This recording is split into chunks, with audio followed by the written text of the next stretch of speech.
The popular business press often heroically portrays entrepreneurs as superhuman, visionary, self-confident, risk-it-all daredevils. And so, you might easily conclude that because you aren't Superman or Wonder Woman, you can never be an entrepreneur. Well, it turns out that most of these perceptions are wrong. The error lies in the fact that most of these articles focus on the entrepreneur's behavior. And if you do that, you would conclude that you need to be Bill Gates or Michael Dell. But if you instead look at how entrepreneurs think, you discover a simple, straightforward logic that is available to anybody. Step 1. They make sure that what they're about to do is something they really care about, because it's silly to launch into the unknown if you don't. Step 2.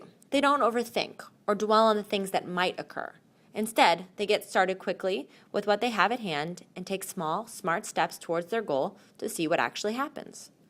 After taking these steps, they evaluate what they've learned, and if they like the results, they take more steps.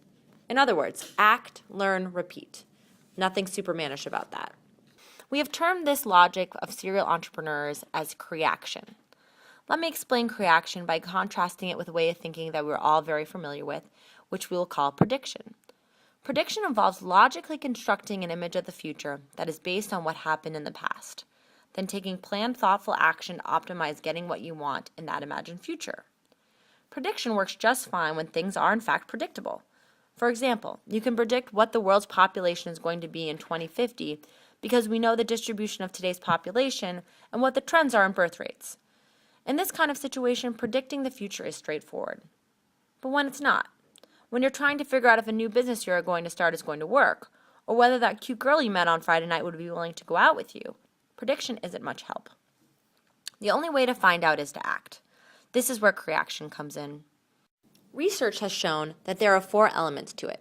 Get started quickly with the means at hand, invest only what you can afford and are willing to lose, don't go alone, bring others along, and finally, build off what you find and the results created through your actions. As you can see, it boils down to what we talked about before. Act, learn, repeat. Everyone can use this kind of thinking. It's not just for entrepreneurs. It's the common sense approach for anyone headed into the unknown. People have successfully used it for community projects, in their churches, building second homes in unusual places, and deciding to relocate or change careers. Creaction is not a promise of success. It won't necessarily improve the odds of any particular venture or the success of any particular idea. Its power instead is that it enables you to act sooner and at a lower cost. So you'll be able to try many, many more things over the same period of time. Some will fail, but others will succeed. In either case, Creaction will always leave you alive and able to play again.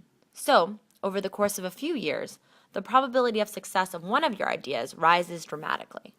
Moreover, the more you practice Creaction, the more it becomes second nature, and the better you get at navigating uncertain times everywhere in life. And as others join you in ventures of their own, society as a whole benefits. Download your copy of our book, Action Trumps Everything, Compliments of Babson College.